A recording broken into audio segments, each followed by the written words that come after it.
Ay, qué dulzura es tu cintura. Ay, qué delicia son tus caricias. Ay, qué belleza tu naturaleza.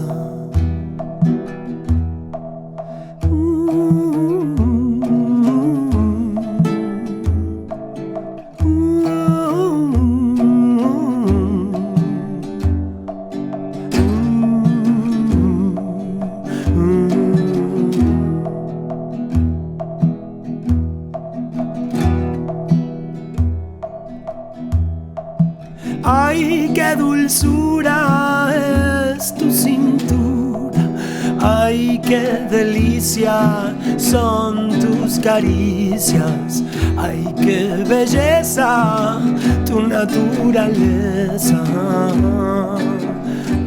En esta Feria del Libro Digital 2020 continuamos conociendo más lugares de Charata. En este momento estamos en la entrada justamente también para seguir conociendo, para seguir disfrutando no solo de la localidad, sino también de las múltiples actividades que tenemos en esta Feria del Libro. Vamos a ir con una presentación de un libro, el libro Antaño, en este caso por parte de Mario Doldán, que está junto a Juan para contarnos más detalles al respecto de este libro. Los dejamos para que disfruten.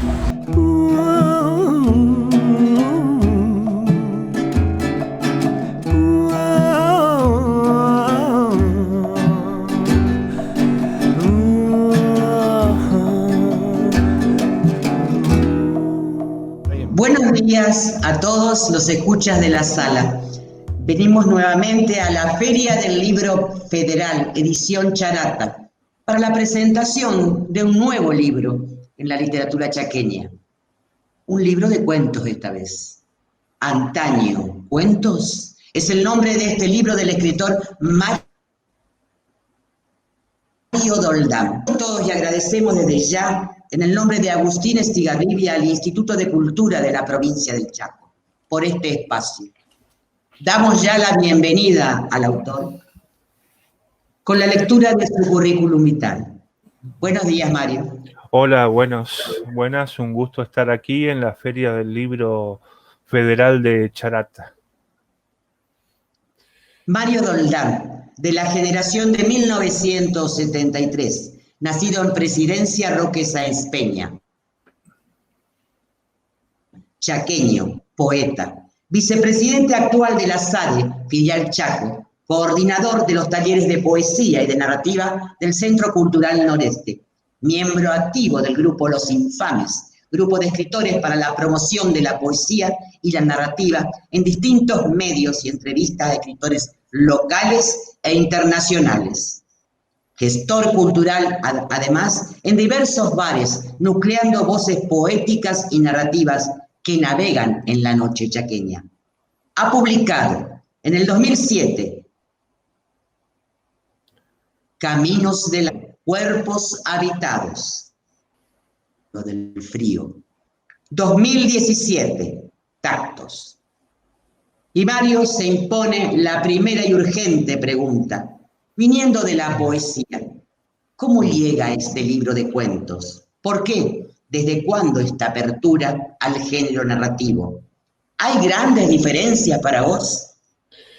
Bueno, primero volver a agradecer el espacio al Instituto de Cultura de la provincia del Chaco, también a Mecenazgo de la provincia del Chaco, que ha permitido la publicación de este libro Antaño, Cuentos, y a la librería Contexto.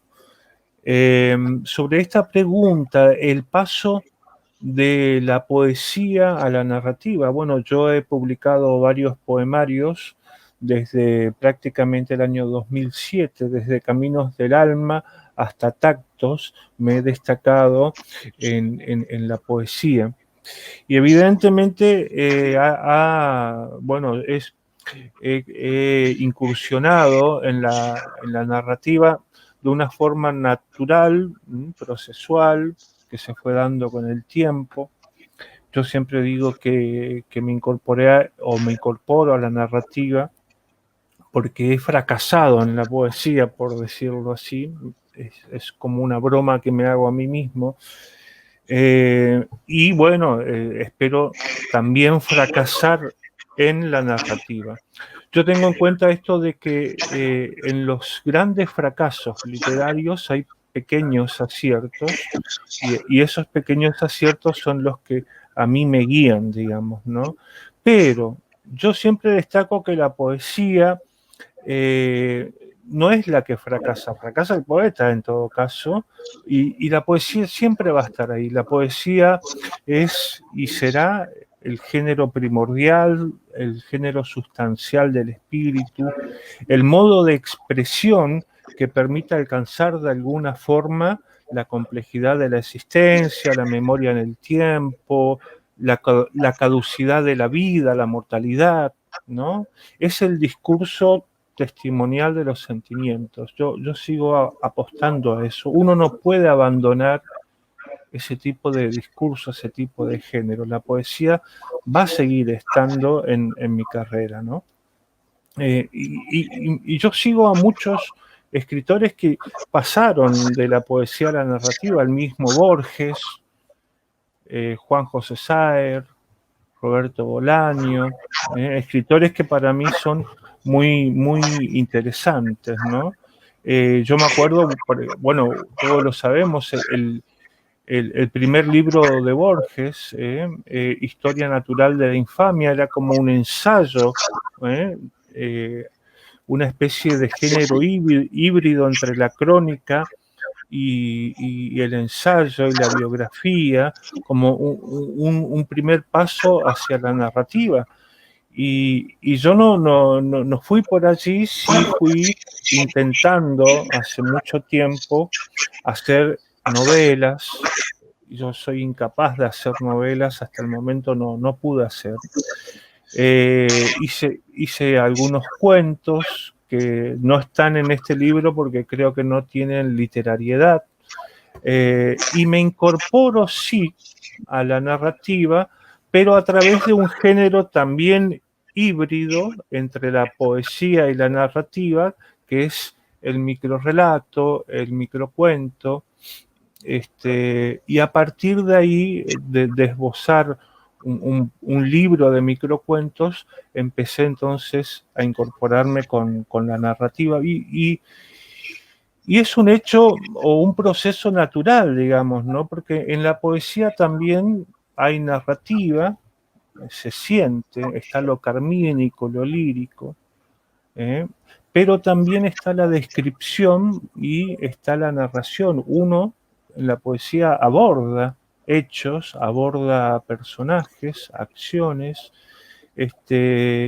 y por eso yo digo que hay un proceso gradual y natural de un paso, en ese paso de la poesía a la narrativa. Pero yo creo que afronté estos tres pasos, que eran, ¿no?, de sentir, de escribir y narrar.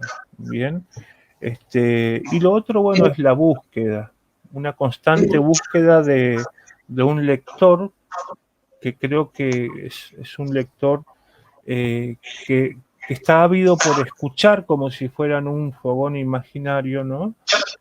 Que alguien le cuente historias, y yo estoy en ese plan, ¿no? De buscar a nuevos lectores. La pregunta, Mario, del título, cuentos, ¿se relaciona al escritor, a vos como escritor, o se relaciona a las técnicas o a los distintos modos de narrativa que empleaste en el libro?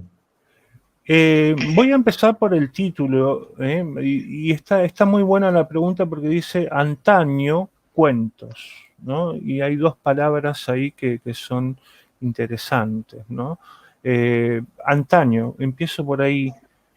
Yo refiero historias que suceden en un tiempo pasado, ¿no? Y antaño es una palabra que me remite quizás a un tiempo significativo, a la memoria, ¿bien? Y en ese tiempo pasado hay como que es un pasado significativo para la historia de los argentinos, y ya veremos ese tema, ¿no? La trama tiene un sustento o un fondo histórico. Es un tiempo que se da en esa transición de la dictadura a la democracia en la década del 80, básicamente en un tiempo significativo ahí por el año 86, 87, donde empiezan a suceder estas historias que yo cuento. Son 11 cuentos que integran el libro. Y la pregunta, ¿cuentos? Y ahí es donde yo tomo por ahí un libro fundamental en mi experiencia de lectura, que es En la zona, de Juan José Saer. Y allí todos los cuentos de esa obra de Juan José Saer se relacionan. Son cuentos que tienen una relación. Varios personajes aparecen en distintos cuentos. Es decir que el mismo Saer se preguntaba si en realidad estaba escribiendo o un libro de cuento o una novela, y yo trato de seguir ese esquema de trabajo, ¿no? Es como que en una línea de tiempo yo voy metiendo varias historias que parecen cuentos, pero sus personajes se relacionan en algún punto, las tramas también, de tal modo que uno por ahí se pregunta, ¿qué hice? O una novela o cuentos. Bien, entonces esto yo lo dejo a criterio del lector, ¿no? Gracias, Mario. Veo en el libro también que hay diferentes colaboradores, colaboraciones, aportes de otras artes. ¿Nos podés contar tu experiencia de trabajar en el libro con dichos colaboradores? ¿Los cómo, los por qué y los quiénes de esos colaboradores, por favor? Y es una costumbre que yo tengo de incluir en la confección del libro, en el libro como producto cultural, a otros artistas, ¿no?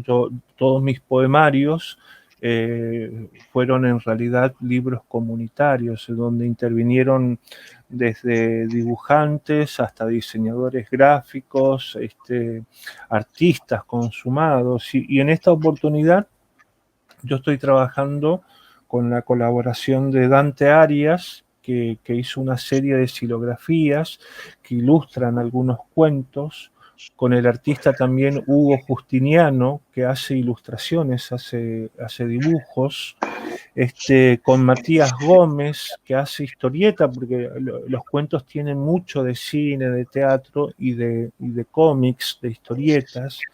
Y bueno, el prólogo lo hace Juan Basterra. Y acá, en esto de trabajar en conjunto mis relatos, está esto también de aportar un correlato a partir de alguna obra o una visión artística. Es decir, que el libro y el relato se enriquece con la intertextualidad, digamos, con una xilografía, con un dibujo, con lo que es una historieta, o con la visión de un autor como Juan Basterra, que viene de la novela histórica. Entonces, todo eso contribuye a una intertextualidad, digamos. Entonces, la visión del artista le aporta un detalle más, un relato más, al relato inicial, que es el cuento. También vi tu dedicatoria amplia y hay una parte que me llamó la atención donde dice al lector que habrá que descubrir, de descubrir la historia oculta. ¿Nos podés? Sí. Vos nos podés enseñar en los talleres que al decir de Pili a eso, ¿no? La historia visible y la historia oculta. ¿Podés adelantarnos algo sobre eso? Sí, hay una trama oculta, ¿no? Yo digo ahí que el lector tendrá que hacer el esfuerzo por descubrir cuál es la trama oculta, la trama invisible que se va generando a través de la lectura de los cuentos. ¿Por qué? Porque, a ver, la búsqueda de un lector activo en la narrativa es un signo de contemporaneidad, digamos. Uno avanza en la tradición, supera la tradición, sale, por ejemplo, del narrador omnisciente, el demiurgo, el que sabía todo, el que entraba en los pensamientos, en el futuro, en el pasado del personaje, en lo más misterioso. Bueno, uno abandona eso y se encuentra ya con, como yo lo digo en el cuento, ¿no? Con lo mínimo, lo mínimo indispensable. Yo hablo de una semipenumbra de mínimos detalles, es decir, que no muestro todo al lector, muestro algunos mínimos detalles, algunos datos que hacen o lo obligan al lector a tomar esos datos y reconstruir un relato como si fuera una creación propia. Un poco yo lo abordo simbólicamente en muchos de los cuentos. Por ejemplo, en el cuento El Último, donde nosotros vamos a tener a un personaje que es el que más trabajé, don Alfonso Segovia. Yo tengo una metáfora ahí, bueno, la casa de Alfonso Segovia es una casa oscura, cavernosa, espectral, muy teatral, ¿no? Iluminada con algunas velas y se ve lo que la vela permite observar, ¿no? Por eso yo hablo de la narrativa como una semipenumbra de mínimos detalles, y a partir del cual el lector activo va a tener que trabajar y recrear su propia visión, crear su propia visión o su interpretación, digamos, ¿no? Y yo recurro también a la metáfora, por ejemplo, de la ceguera. Hay personajes que, por ejemplo, pierden sus ojos, o por accidente o por un crimen horrendo.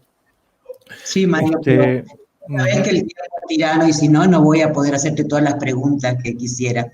Entonces, Bueno, sí. Bueno, sí, no, pero te a voy a ver, pedir, concretando, yo lo que hago en esto es dejar al narrador omnisciente y bueno, abordar un narrador deficiente, equisciente, que no sabe mucho, que tiene una visión limitada y con eso construye el relato, ¿no? ¿No querés leer algo sobre eso o pasamos a un Sí, fragmento? sí, vamos, si querés te leo este cuento del cual, Sí. el cual inicia, digamos, el libro, que es el primer cuento, pero se llama El Último, pero por algo se llama El Último. El Último. Sin hijos, ni parientes, ni nada, así anda don Alfonso Segovia, y a pesar de las veces que se lo pidieron, no quiere mudarse a Resistencia, ni siquiera con la promesa de una vivienda del gobierno, título en mano, según le dijo el intendente, que ya se hizo la gestión, que ya está todo. Sentado allí como trancando la puerta y recibiendo las primeras luces, nota que su brazo izquierdo se mimetiza con la oscuridad que predomina en el interior de su casita. Lo de mandarse a mudar también se lo repitió el Pardo cuando vino el otro día a traerle la mercadería, que no sea tonto, que no a cualquiera, que allá hay más comodidad, que los doctores y la obra social, por ahí hasta alguien que lo cuide como para salir de viudo. Gallo viejo, le respondió. Buen entendedor, el Pardo dijo algo más que no escuchó bien, se subió a la chata y se volvió para el destacamento del pueblo nuevo. Ahora que lo recuerda, le quedó debiendo una garrafa. Esa es la introducción del cuento El Último, ¿no? Y la parte más dramática, y leo otro fragmento, el inicio del dramatismo está en otro fragmento que leo a continuación. Todo lo que hace se percibe como un rito de movimientos lentos y precisos, con esa sensación de saber que para él las cosas están en su lugar, en un orden o en su desorden, y allí vuelven después del uso, ni un centímetro más ni un centímetro menos. Ahora se aprecia desde la entrada que sale de la escena por la izquierda, y todo, ya sin la silueta humana, parece un mágico teatro cavernoso. En Zoom, la llama de la vela es una aguja fina que induce al pensamiento profundo, en efecto, una metáfora de la pequeñez. Allí vuelve don Alfonso. Deja sobre la mesa un mate oscuro de madera y una bombilla plateada. También ha traído, aparejada en la cintura, una pistola. Muy bueno, Mari. Me encantaron los cuentos, la verdad. Hay un cuento en el que tenés como protagonista una bala, la bala perdida. Sí. Tu cuento también hay espacio para la literatura fantástica. ¿Es un adelanto de algo futuro?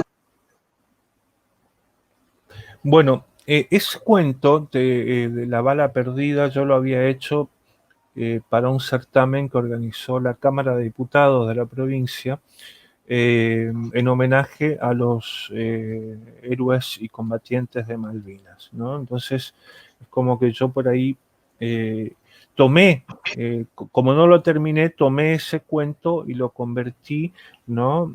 Y lo reescribí hasta lograr, podría decirse un cuento fantástico.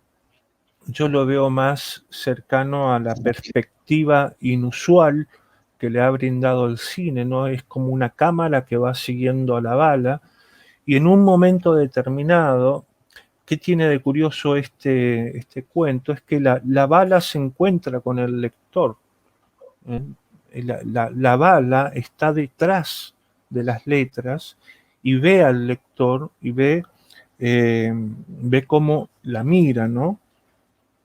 Y fíjate, digamos, para leer un poco más de narrativa, te tomo un fragmento, ¿no? Por favor. Dice, cuando se encuentra la bala y el lector, esa perspectiva inusual, cinematográfica, el lector ve a la bala y la bala ve al lector, dice, la bala parece implorar, ojos humanos ojos. Esos ojos no pueden detenerla. Ella lo sabe, lo presiente. Es más, esos ojos desean que ella siga su camino y cumpla con su objetivo, volver a matar. Eso la pone a vibrar. ¿Cómo llamarán los humanos a la fuerza que rige y permite las tragedias? Se preguntará. Nadie puede detenerla, nada sucede por ella, nunca, ¿no? Y claro, ¿cómo se llaman o cómo llaman los humanos a esa fuerza? Dice que rige y permite las tragedias, y se llama literatura, se llama narrativa, ¿no? Entonces, el lector desea que la bala siga su curso e inicie, porque en los cuentos se nota, ¿no? En la trama, ¿no? Se inicia el camino del crimen y de la venganza posterior y de las venganzas sucesivas. Muy bien, María. Hermoso. Todos los cuentos tuyos que veo están dotados de abundantes técnicas narrativas. Sí. ¿Son estudiadas, son programadas meticulosamente o surgen espontáneamente? Y Según el día, según cómo estás. sí, no. Yo cuando escribo no me fijo en las técnicas narrativas. Seguramente hay un proceso de inspiración. digamos, casual. Yo tengo una imagen y a partir de ahí empiezo a trabajar, ¿no? Una imagen inicial del cuento y una imagen final del cuento. A mí se me ocurrió la idea, y ahí está el trasfondo, ¿no? de todo el libro, de que en esa transición de la dictadura a la democracia siguieron funcionando, como de hecho sucedió, algunos grupos de operaciones de la dictadura, que seguían encubriéndose entre ellos para no caer en el juicio, en los juicios por crímenes de lesa humanidad, ¿no? Bueno, este grupo de personajes pertenece a un grupo de operaciones de la dictadura o de la postdictadura y el regreso a la democracia. Eso lo tendrá que descubrir el lector, ¿no? Pero claro, esa idea inicial yo la tuve, empecé a escribir los cuentos, a relacionarlos, a relacionar sus personajes, las historias, y con el transcurso del tiempo, evidentemente, le fui dotando de técnica. O sea, en la reescritura, en la escritura inicial, quizás el autor únicamente tiene en cuenta el fondo de lectura que tiene de su historia personal, ¿no? Pero en la reescritura yo sí fui buscando, por respeto al lector, yo siempre digo que hay que respetar al lector, fui buscando dotarle a los relatos, a los cuentos de algunas técnicas. Yo uso, por ejemplo, la primera y la tercera persona, el multiperspectivismo en la voz narrativa. También utilizo mucho, digamos, el narrador eficiente, deficiente, la focalización interna, la focalización externa, el narrador cámara. También uso el narrador testigo, el narrador observador, incluso el narrador el cronista, ¿no? El que va recapitulando y consignando algunos datos, ¿no? El cronista de testimonios. Y todo lo hago con una mezcla del lenguaje coloquial en algún punto y también con una muy elaborada prosa narrativa ya artificiosa, ¿no? Y todo lo mezclo, porque yo vengo de la poesía, ¿no? Lo mezclo con el lenguaje poético y con las figuras retóricas. Yo trabajo mucho el discurso, las palabras, ¿no? Y también me gusta romper, por ejemplo, con el tiempo lineal. Utilizo mucho las anacronías, el flashback, el flash forward, lo utilizo una vez en un cuento, El rostro quemado, utilizo el flash forward. Utilizo, por ejemplo, la técnica del montaje que viene del cine. O sea, yo en la secuencia narrativa, en los núcleos narrativos, voy ordenando esos núcleos de tal forma que parezca algo cinematográfico. De hecho, muchos cuentos son, y abajo lo dice en una aclaración, son como tomas de una película, ¿no? O como partes de una obra de teatro. Bien, entonces utilizo mucho la influencia del cine. Utilizo, por ejemplo, también el relato enmarcado, es decir, dentro de la historia, una historia breve, y acá aparece, por ejemplo, en La venganza de Salvatore, o por ejemplo, en Una venganza por Salvatore, o por ejemplo, en otro, El inquilino, aparecen dos personajes, Salvatore de la montaña y el amigo, que bueno, están insertos en una historia que no tiene fin, digamos, ¿no? Y ahí están como relatos enmarcados. Utilizo el monólogo interior, por ejemplo, utilizo el fluir de la conciencia, en sus dos variantes, en en la numeración caótica y en la escritura automática utilizo esas variantes, ¿no? Y bueno, le utilizo incluso hasta el diálogo fragmentado, que es el diálogo consignado con un espacio en blanco que el lector activo debe inferir, digamos, ¿no? Inferir que ahí en ese espacio en blanco algo se dijo, ¿eh? Y él lo tiene que dilucidar, digamos, ¿no? O sea, hay por una carga, quizás porque siempre estamos debatiendo en un taller literario, hay una carga, hay una fuerte carga de incorporar, digamos, a los cuentos de técnicas narrativas. Sí, hay mucho de eso. También hay una afinidad en los personajes, casi todos son signados por la tragedia, escalofriantes. ¿Algún motivo especial para elegir estos tipos de personajes? Bueno, claro, son como personajes signados por la tragedia y la predestinación en algún punto, por las casualidades, por los accidentes, por las frases dichas que inician, una frase dicha, por ejemplo, inicia una venganza, un piropo que inicia una venganza, una serie de acontecimientos que inesperados, ¿no? Para los personajes. Entonces los personajes, que si bien tienen pleno dominio de sus acciones, se ven también como enmarcados, ¿no? En un acontecer así accidentado, predestinado incluso, ¿no? Así que hay casualidades muy trágicas, ¿no? Es como que esa fuerza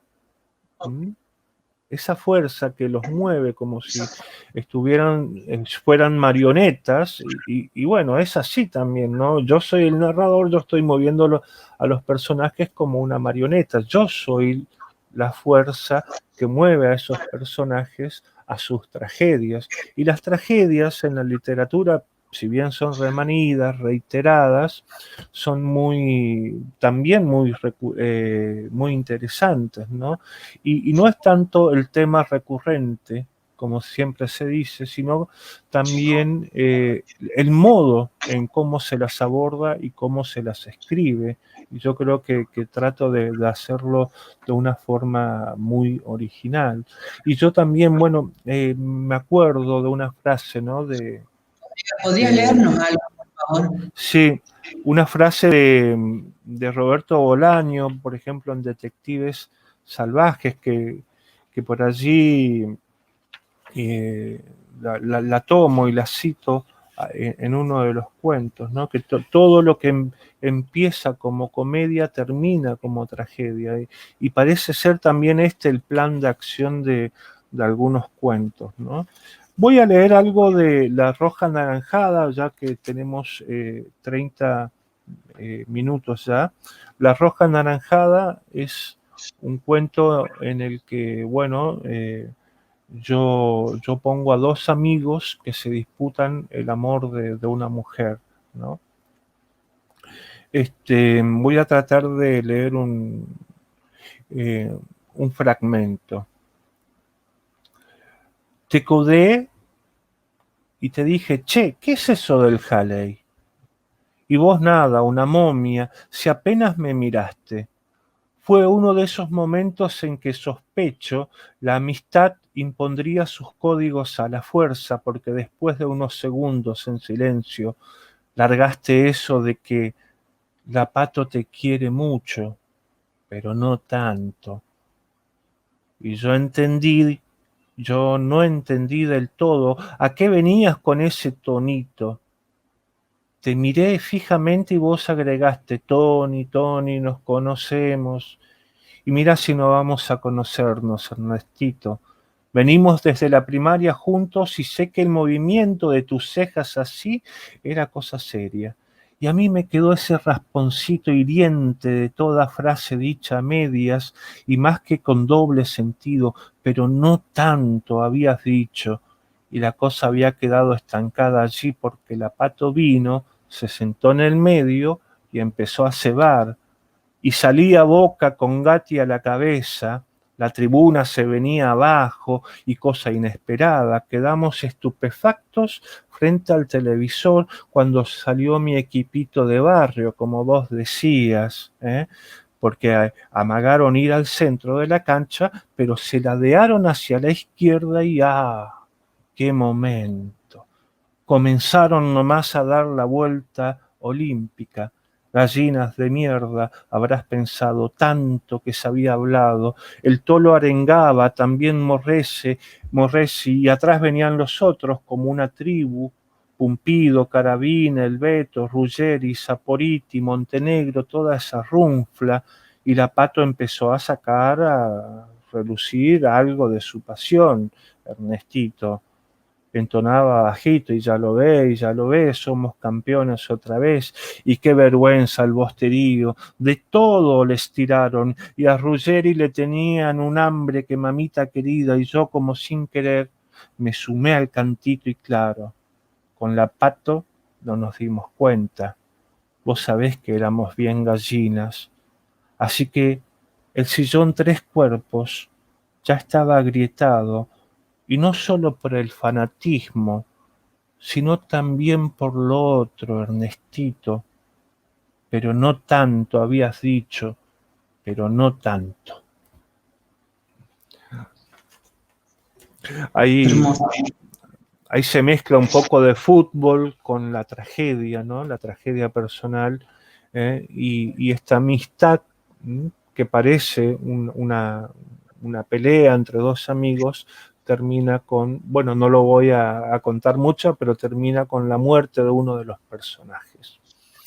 Aquí la profesora Adriana Lineras del Centro Cultural te invita a una entrevista para el taller Coeyú de Corrientes. Dice que se va a comunicar con vos, te está escuchando. Bueno, en algún momento vamos a estar.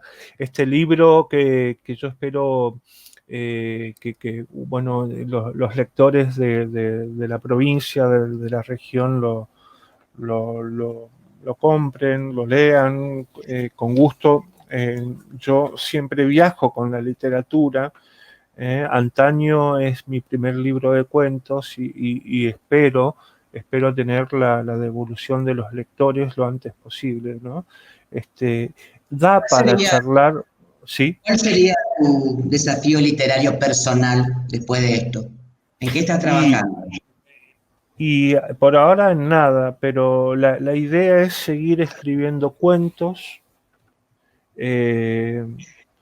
retomar la poesía, porque es como que, digamos, ya pasé mucho tiempo, digamos, ¿no? Sin escribir poesía, así que mi próximo desafío es un libro de cuentos, quizás infantil, y retomar un poemario que tengo a medias. Y una última pregunta porque se nos va el tiempo. Sí. ¿Cuál es para los escritores? ¿Qué supones que se viene? ¿Cómo? ¿Cuál es el nuevo desafío literario, el nuevo parangón para los nuevos escritores? ¿Qué es lo que se viene en literatura? Y desde que yo tengo noción, en narrativa al menos, es superar a Borges. y lo dejo ahí para no ahondar. Y yo creo que hay caminos, porque después de Borges, claro, estuvo Puig por un lado, Piglia, Aira, Saer, Bolaños. Y quizás la literatura va por ahí, digamos, ¿no? De la tecnología en la literatura. Después de esto, yo creo que vendrá una nueva normalidad. Será un tiempo distinto, signado por la virtualidad. Creo que la virtualidad vino a quedarse. Antes ya la usábamos, pero ahora la vamos a usar más. Bueno, yo te agradezco, Sandra, tu predisposición para esta entrevista. Agradezco a todo el Instituto de Cultura de la provincia del Chaco, al gobierno de la provincia del Chaco, que ha permitido la publicación no solamente de Antaño Cuentos, que es esta obra que está saliendo, sino de muchas otras obras, y ese es un aporte muy importante para la cultura en el Chaco.